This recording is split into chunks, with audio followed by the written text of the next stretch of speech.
बोलो राम राम राम। आपने एक सुंदर भजन पंडित जी से सुना। जब अभिमान को त्यागेंगे नहीं तो फिर राम कहां से मिलेंगे।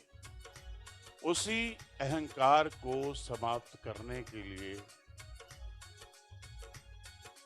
जो लंका के रावण में अहंकार था, घमंड था कि मैं ही ब्रह्मा हूं, मैं ही ईश्वर हूं, मैं ही सब कुछ हूं। और अंत कैसे हुआ? जिसका पूरा परिवार समाप्त हो गया। तो अहंकार किसी का सर्वदा नहीं रहता। जब अपने अंदर के अहम को हम समाप्त नहीं करेंगे तो ईश्वर की प्राप्ति कैसे होगी, प्रभु कैसे मिलेंगे। यही एक हमारे देश में, हमारे हिंदुस्तान की परंपरा में ये हर वर्ष रामलीला का मंचन होता है ताकि हम सीखें और अपने बच्चों को सिखलाएं कि हमारे आदर्श क्या थे, हमारे बड़े बुजुर्गों की उनकी मर्यादाएं क्या थी। अपनी सीमाओं के अंदर रहते हुए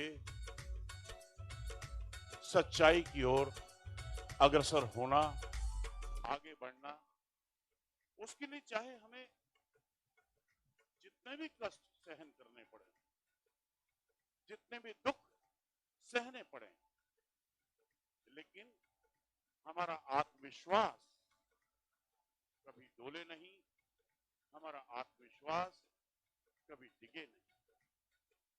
यही उद्देश्य रहा है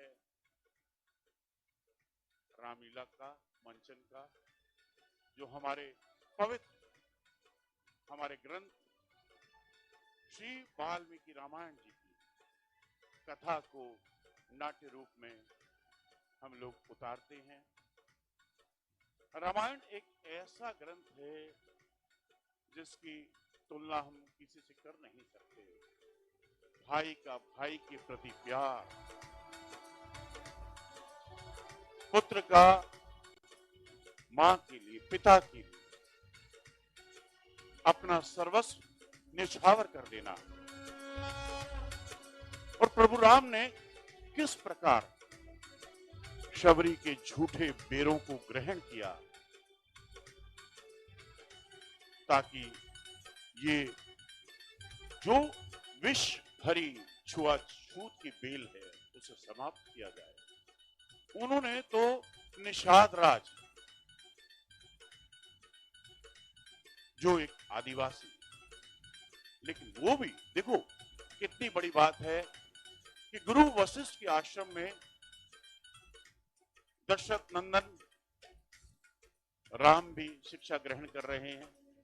उनके तीनों भाई भरत, शत्रुघ्न, लक्ष्मण, वो भी शिक्षा ग्रहण कर रहे हैं। और उसी में ही एक आदिवासी कबीले से निषाद राज भी ग्रहण कर रहा है और अन्य कितने ही लोग उसमें शिक्षा ग्रहण करके गए। और जब वन प्रस्थान मिला और निषाद राज से भेंट हुई तो कितना प्यार उमड़ आया निषाद राज के अंदर। अपने श्री राम सखा कहा कि मेरे सखा आए हैं, इसके लिए हम आनंद मंगल गान गाएं, उत्सव मनाएं। और निषाद राज ने अपनी मित्रता का भाव यूं दिया कि हे राम, आपको वन के घोर जंगलों में जाने की आवश्यकता नहीं है। मेरा जो छोटा सा राज्य है, मेरा छोटा सा जो क्षेत्र है, ये सब आपका है। मैं आपका दास बनकर आपकी सेवा करूंगा, मैं आपका दास बनकर सेवा करूंगा। ये सब राजकाट, जो सारा राज्य का दायित्व है वो आप संभालें। सारा राजपाट आपका है। लेकिन रघुवंशी राम ने निषाद राज की भावनाओं को समझते हुए उन्हें प्यार से कहा कि नहीं, मुझे किसी राज्य की आवश्यकता नहीं है, मुझे अपने पिता के वचनों का पालन करना है। मेरी माता कैकेयी ने जो पिता से वर प्राप्त किए, उसमें मेरी मां की भी आज्ञा है, मेरे पिता की भी आज्ञा है।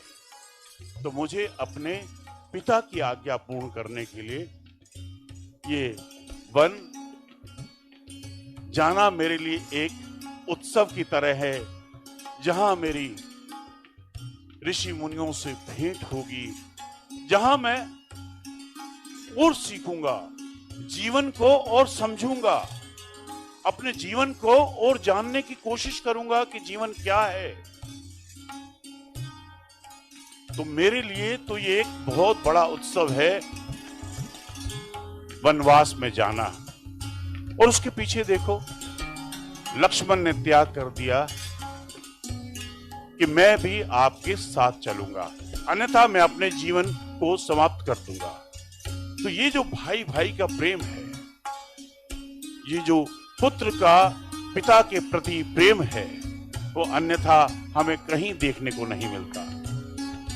और पत्नी जनक नंदिनी, जिन्हें हम सीता मां कहते हैं, उसने भी ये नहीं कहा कि मैं अपनी मिथिला में वापस चली जाऊंगी या मैं इसी राज्य को उपभोग करूंगी, कि नहीं, जहां मेरे पति हैं वहां मैं, जहां ये जाएंगे वहां मैं।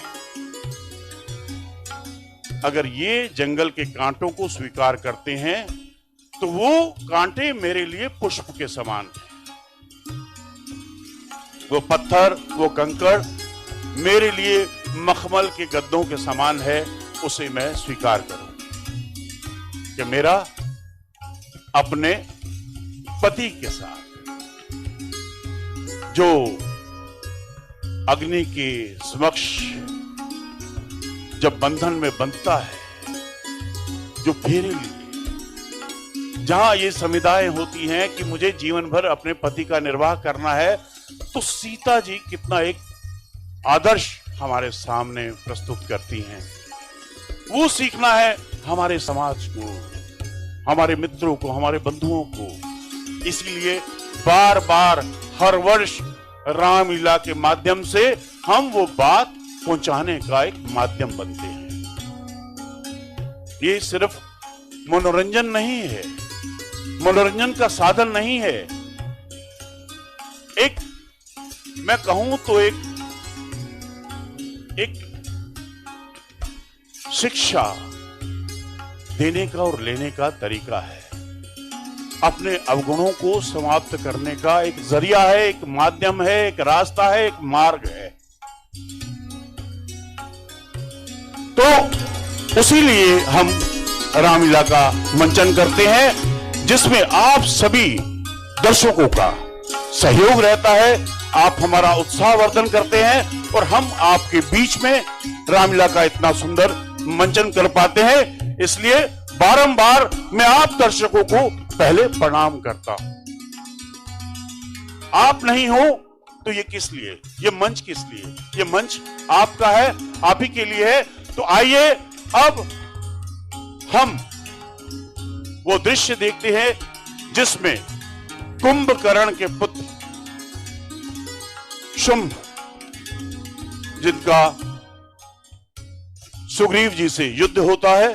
तो आइए अब हम कुछ रामायण शीर्ष से दृश्य आपके समक्ष प्रस्तुत करते हैं। जय श्री राम।